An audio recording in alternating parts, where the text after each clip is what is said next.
would want to indicate by saying that on behalf of both management and staff of the Ghana Statistical Service, we are exceedingly delighted to have the opportunity to engage with members of Parliament of the 9th Parliament of the Republic of Ghana. Honorable Speaker, our excitement stems from the fact that the data and statistics community is evolving rapidly, and globally there are calls at several levels to ensure that countries of the global south are able to catch up with the evolutions that are happening. Honorable Speaker, permit me to highlight 6 issues as I go through my submission this afternoon. I really want to begin by appreciating the House of Parliament, both the 7th and 8th Parliament, that my administration has engaged with in the past 6 years. Honorable Speaker, I would want to situate this afternoon's conversation in the context of capacity development, which from our perspective strands at least 4 different dimensions, of which I would want to bring the attention of the House to that. I'll get into a document that Honorable Speaker have shared with all honorable members on what we titled Activities Within the Data and Statistics Space and the Research in Ghana Agenda. I wouldn't go through the details of it, but I'll point honorable members to areas that, from our perspective, we should reflect on going forward. Honorable Speaker, the 4th issue that I want to touch on would be a demonstration of the statistical products that we produced in 2024. On the average, the Ghana Statistical Service, Honorable Speaker, publishes 50 reports annually since 2019, and we are sharing with members of Parliament the 2024 overview of different statistical reports and also statistical products that we put out there. Honorable Speaker, I'm hoping time will permit us to quickly walk you through a demonstration of the Statistical Online Bank, which my submission this afternoon will be for members of Parliament to work with Ghana Statistical Service to co-create this Statistical Online Bank. The reason why we're requesting for a co-creation is that in as much as the mandate rests with us as a statistical office to be producing statistics, we need to work closely with policymakers in the identification of core statistics that are needed for our development. I'll end my submission, Honorable Speaker, with 1 proposition. Honorable Speaker, as I indicated, we came to this House in 2019, sought the approval of the House for the passage of the Statistical Service Act 2019 Act 1003. This is what the service has been working with in the last 6 years, and we are happy to indicate that we've reached an advanced stage with our legislative instruments. Having worked with the Act for the last 5 to 6 years, we've identified areas that would need to strengthen through the legislative instrument to ensure that the Act meets its expected mandate. Honorable Speaker, I also want to gladly say a big thank you to the House for helping the Ghana Statistical Service and indeed the National Statistical System to secure an International Development Association to the tune of $150 million. Honorable Speaker, which was the basis for the conduct of the 2021 Population Housing Census and also forms the basis of the diverse statistical activities that we've been undertaking in the last 6 years. I have witnessed carefully, Honorable Speaker, the deepened use of statistics on the floor of Parliament, and would want to leave this conversation by thanking honorable members for deepening the engagement with statistics, but make a plea on 2 perspectives. One is to build structures that would enable us to identify mechanisms for verifying the authenticity of the numbers that we work with, and secondly, building structures that would enable us to treat statistics as an integral community rather than treating statistics in a siloed perspective.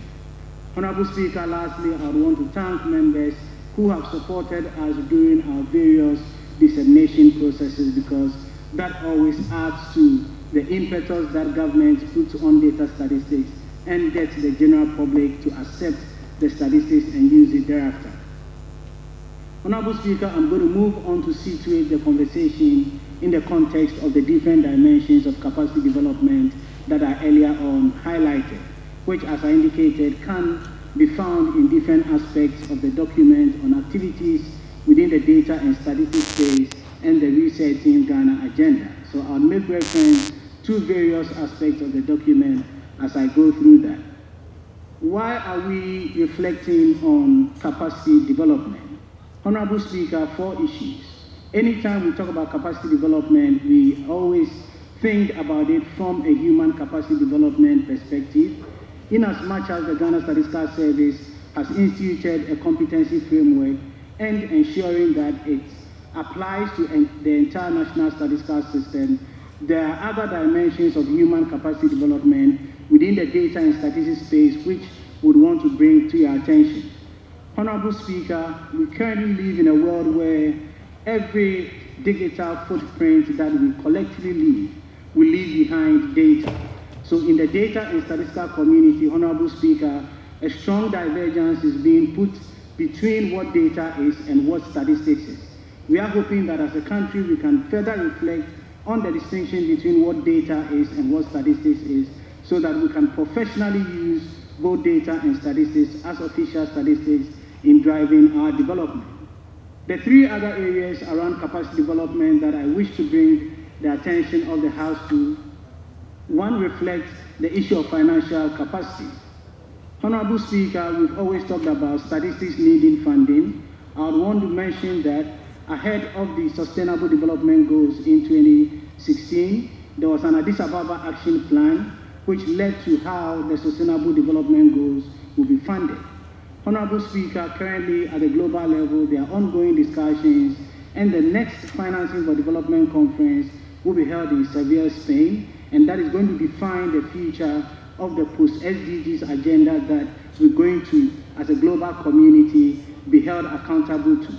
Ghana Statistical Service is leading that conversation strongly because of some of the reasons why I'm permitted to engage Parliament today. At the global level, what we are doing is to change the narrative of data and statistics away from using data and statistics only for monitoring purposes, by using data and statistics, Honorable Speaker, to achieve at least 2 other reasons why we need to engage with data and statistics. One has to do with our ability to ensure that data and statistics feeds into the policy space, and also data and statistics feeds into the monetary space. These 2 other dimensions would complement the monitoring role of data and statistics. Honorable Speaker, the other area that I want to highlight with the capacity development is what we term as the system-wide engagement.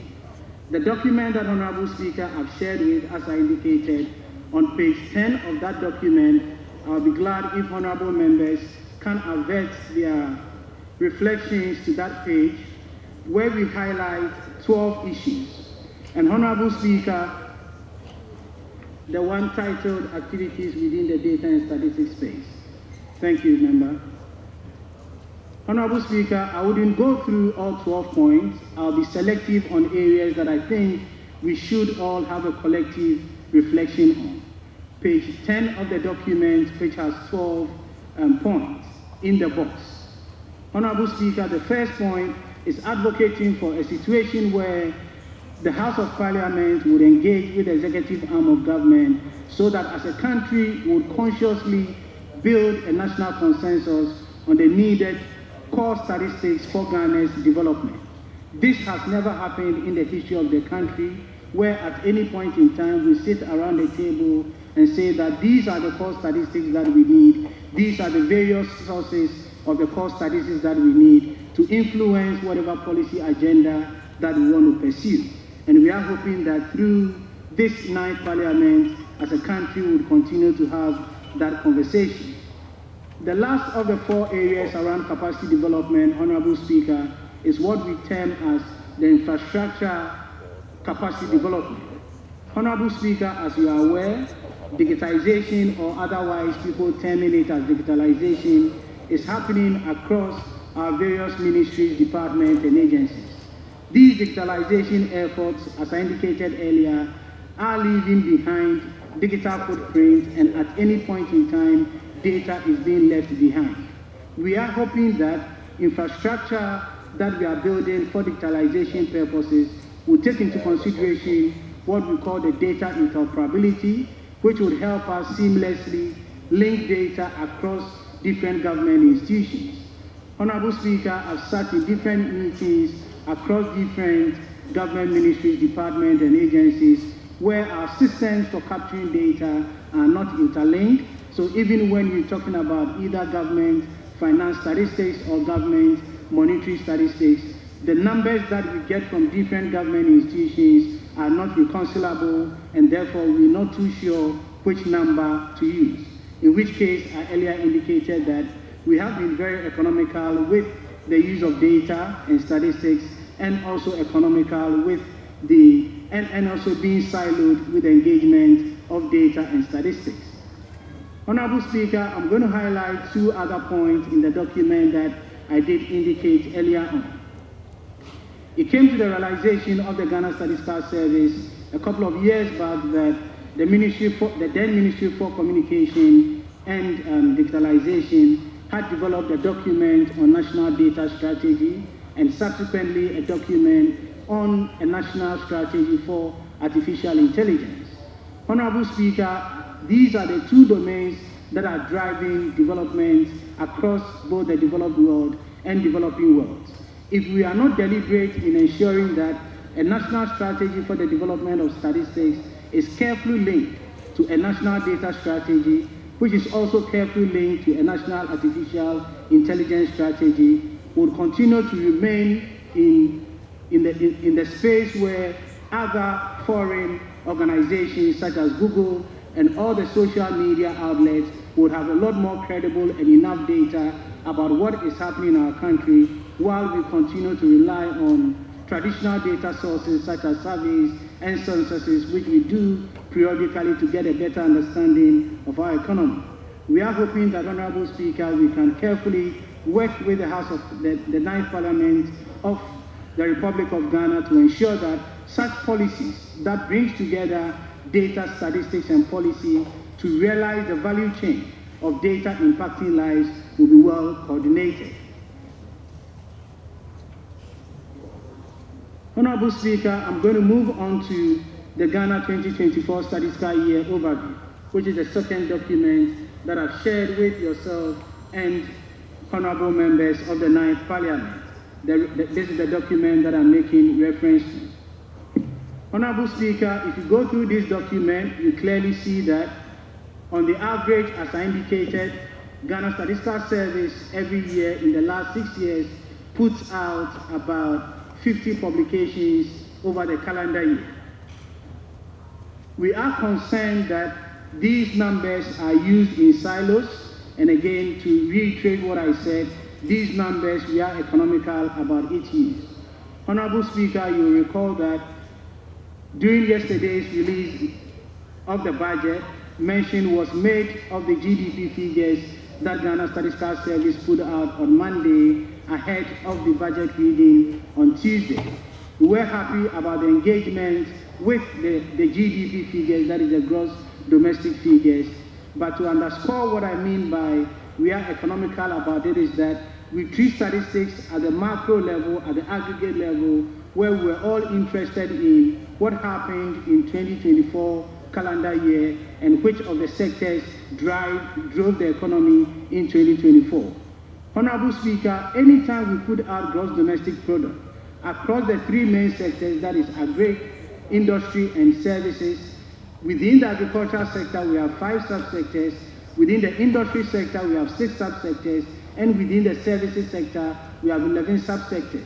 Our plea to the House of Parliament is that if we really want to engage with data and statistics to influence policy, what we ought to do is to engage with the subsectors, that is the 5, 6, and 11 that we have under the 3 broad categories of agri, industry, and services. Honorable Speaker, this also applies to inflation.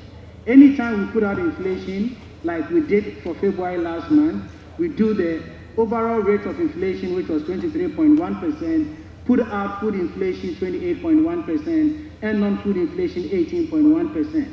Honorable Speaker, beneath these 2 broad categorizations, we have 13 divisions for the computation of consumer price index and rate of inflation. These 13 divisions are very much linked to the structure of our governance. For instance, one of the 13 divisions focuses on housing, water, electricity and gas, and other fuels, which we can further drill down to associate whatever price changes that we are seeing across these subclasses to our various government ministries, departments, and agencies. So we are hoping that we can go through these documents and move beyond engaging with the numbers at the aggregate level, that is the national and the broad categorization level, and engage with the details of it to inform our decisions.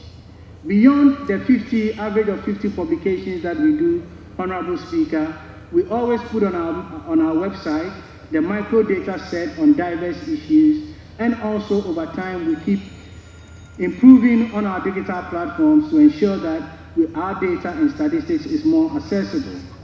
Honorable Speaker, I'll move on to my penultimate issue, which has to do with the Stat Bank. With your permission, I would gladly ask honorable members of Parliament just to engage with me in a minute, either by looking on the screen or taking your phone and type in the address that we have there, which is statbank.statsghana.gov.gh.